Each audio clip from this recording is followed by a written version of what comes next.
Hi, my name is Chris Wade and I'm a contractor from the city of Los Angeles. And today we're going to show you how to clean tile using peroxide and baking soda.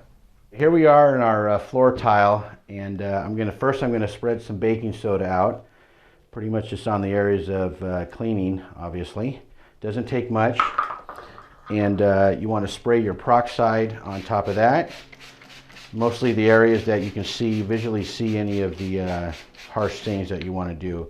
You want to let it set for 3 or 4 or 5 minutes, and you just want to take a common household sponge. You know, you've got the sponge side and you've got the little bit harsher side.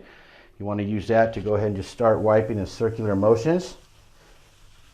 Just hitting the areas that that have some of the stains, some of the most stains.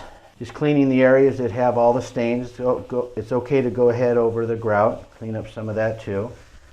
Just keep going in a circular motion, applying not too much pressure. And it should take anything up. Pretty much any stain that you can get on here will come up. Then you want to take a clean sponge, dip it in your warm, clean water. Wipe all that residue that you have just cleaned up.